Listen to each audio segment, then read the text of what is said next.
정신할 수 없을 정도로 많이 모여서 예수님께서 이제 말씀을 증거하고 계실 때 중풍병자를 네 사람이 메어 예수님께 데려왔는데 무리가 많으니까 이제 예수님께 이제 데려갈 수 없으니까 그들이 한 방법은 뭐냐면 지붕을 뜯고 구멍을 내어 중풍병자가 누운 상을 달아내렸다 이렇게.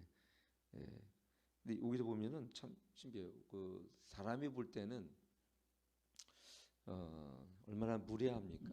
정말 무례하고 지붕을 뜬다는 것은 참으로 그 당시나 지금도 이해할 수 없는 일이죠. 근데 전 한편으로 생각해 보면 중풍병자를 메겨온 네 사람이나 이 중풍병자 입장에서는 얼마나 간절했나 이런 생각을 우리가 해볼 수가 있습니다.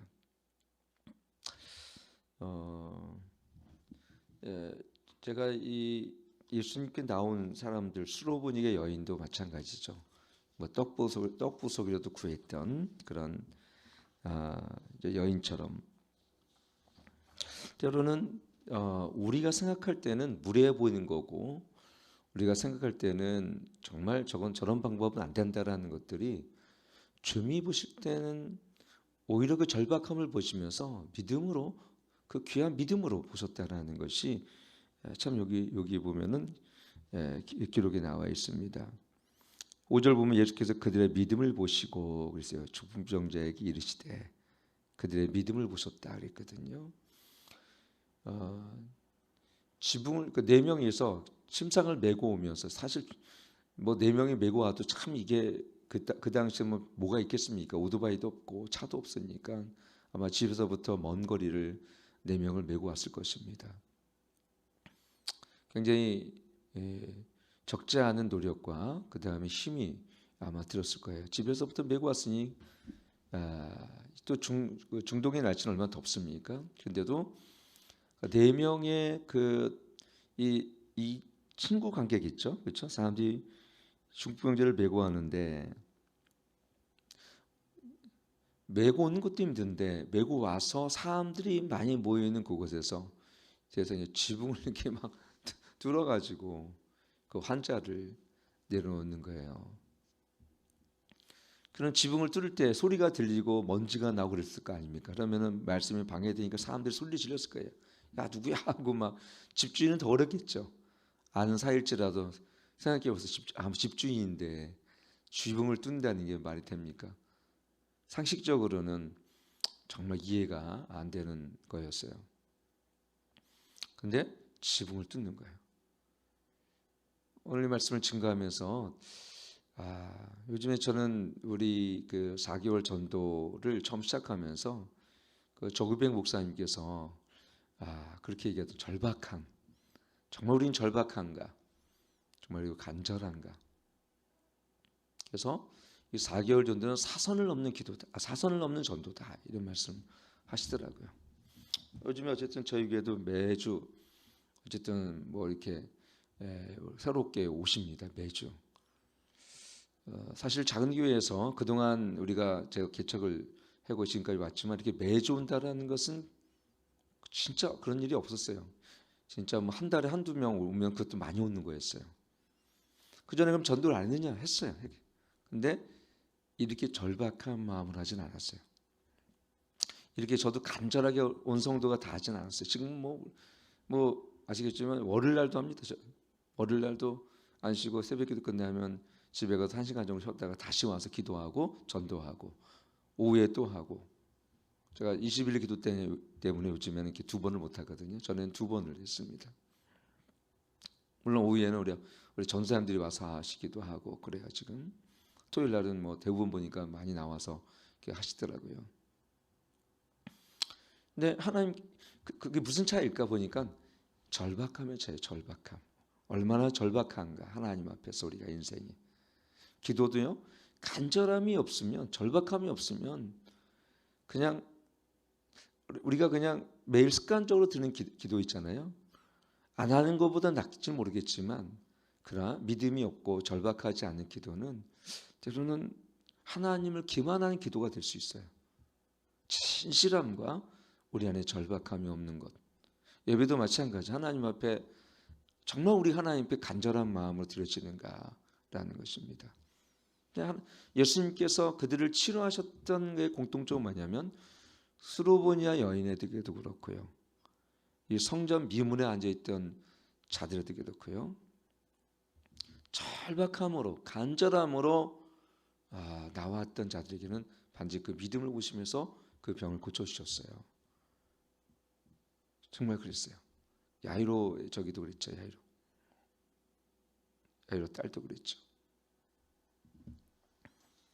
그래서 하나님은 우리를 능히 고쳐주실 수 있는 분이신데 하나님은 우리 안에 미리 고쳐주지 않는 이유는 뭐냐면 때로는 그 일을 통해서 우리의 기도를 간절하고 절박하게 하셔서 우리가 하나님을 더 깊이 찾게 하신다는 거죠.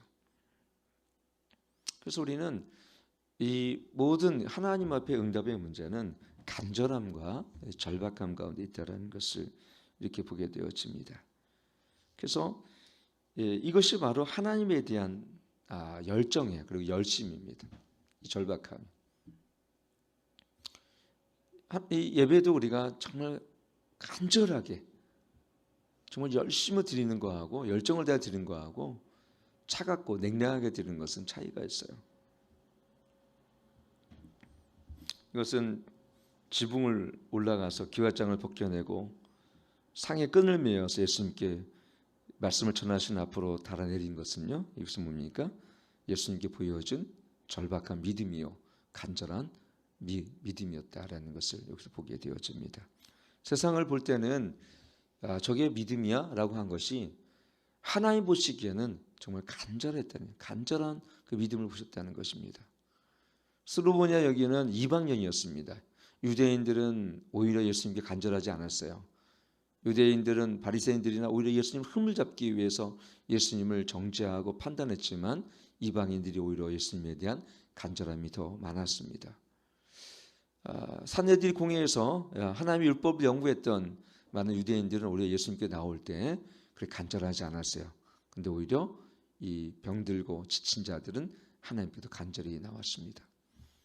그래서 우리가 지금도 아무 걱정 없이 어떤 경우는 아무 걱정 없이 뭐 건강도 좋고 재정도 좋고 뭐 가정도 화목하고 그래서 너무 절박함이 없고 하나님께 나오지 않는 사람보다는 어떤 문제 때문에 늘 절박하고 하나님께 매달리고 하나님께 마음을 찢고 기도하는 한나의 고통이 하나님께 더 응답하신다는 것입니다.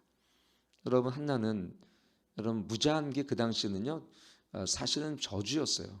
자식을 못 낳는다는 것은 우리나라도 옛날 마찬가지죠. 옛날에 결혼했는데 자식을 못 낳잖아요. 그러면 쫓겨났어요. 그럼 처벌 두기도 하고 그랬는데 무실당했죠. 근데 그것이 뭐 인륜으로 됩니까? 하나님께서 허락하셔야 되는 일인데도 불구하고 무지했으니까 그렇게 됐겠죠. 근데 한나처럼 하나님은 절박하게 만드세요. 그렇죠? 분이 나는 자녀가 있어 참 막 행복해 보이고 그렇죠? 근데 자기를 더 격동케 하고 그때 한나가 찾은 것은 하나님 앞에 절박한 마음으로 기도하잖아요. 간절히 기도하잖아요. 하나님은 상대적으로 우리를 없게 하시고 문제가 있게 하시는 것은 뭐냐면 그 하나님 앞에 정말 절박한 마음을 갖게 하시기 위해서 그렇습니다. 우리는 일단 아프면 절박해집니다. 좀 아프면은 정말 우리가 절망하는 마음도 있지만 이 절망에 그쳐서는 안 됩니다. 그 절망스러운 마음이 절박한 마음으로 이 절박한 마음이 간절한 소원으로 그리고 상한 마음으로 하나님께 나올 때 하나님은 우리의 그 간절한 기도를 믿음으로 보신다는 걸 보게 되어집니다. 야복강에서 창세기 32장에도 마찬가지죠. 여러분 야곱의 입장에서 얼마나 간절했겠습니까? 정말 아마 자녀들이 어쩌면 다 죽을 수 있고 그동안 오랫동안 고생했던 이런 재산들을 에사에게 다 빼앗길 그런 가운데 야복강에서 아주 절박한 마음으로 기도할 때 하나님이 오셔서 야곱과 씨름을 하지 않습니까? 하나님이 그 전에 못 나타나셨겠어요? 하나님은 그걸 원하셨던 거죠.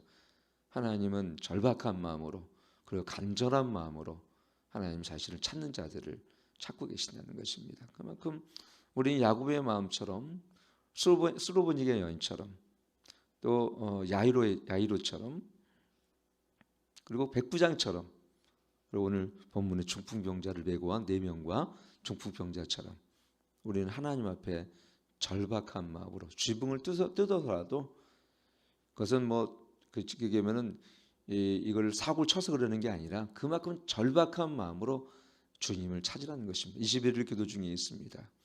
그냥 하루를 채우기 위해서 기도하는 것이 아니라 정말 자녀를 위해서 정말 절박한 마음으로 교회를 위해서 정말 절박한 마음으로 기도해야 될 때입니다. 그때 하나님께서 더욱 우리 믿음을 보시고 간절한 소원, 간절한 기도를 보시며 응답하실 줄 믿습니다.